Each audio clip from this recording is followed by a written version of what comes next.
All right, so there we have it. Matt Crocker installed as the new sporting director of U.S. Soccer. Herc, what's your first reaction to the hire? I like the hire. Now, what I've seen, heard, read from people who don't like the hire is because they look at it, I guess, ironically or ignorantly, I should say, from the lens of a U.S. men's national team fan, or from that perspective. That's not what the sporting director is about. You don't just focus on the men's side. You don't just focus on the senior men's side. There's a whole landscape you have to worry about. The men's and women's full national teams and all the youth teams on both sides that come underneath. What I like about this is it's an experienced person that's at the helm. Now we can go back, you got Cardiff developmental coach, you got Southampton, academy coach, England head of the youth teams, Southampton, again, head of football operations, and where he's been, there's been a plan. When he was at England, they had the England DNA. That was the plan, the name of the structure, what they were going to work, what they were going to implement. And with that came about 2 world titles on the youth men's national team sides, the U20, U17 World Cups for England. You also had, SFC playbook, Southampton FC playbook. Maybe that went awry, didn't go the way they wanted. He only lasted 3 years there, but there seems to be a plan. There seems to be a meticulous way of working and an outline to it. I like that he has a vast experience in all this. You just can't focus on the men's side. You just can't focus through a U.S. men's national team lens. So I'll leave it at that right there. But I like this hire as a sporting director.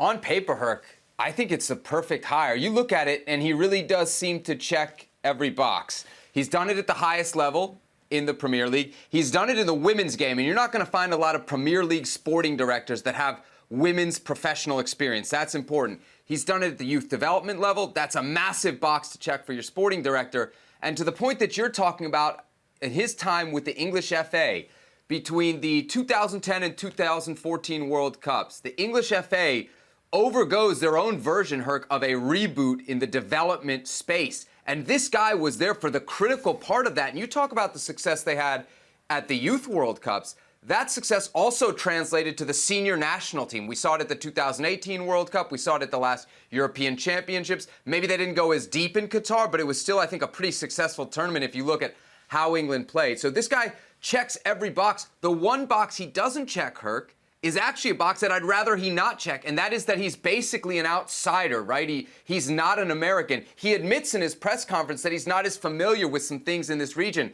But I think it's great because if you look at what was eventually the downfall of the last sporting director, Ernie Stewart, it's that he was too close to everybody. Right. For me, they nailed this. On paper, I don't know that he's going to work out, but on paper, I don't know that you could have done much better, Herc. I agree, Seb. On paper. Listen, we could talk here and tell you how great it seems, and he could fail, and that could be a reality.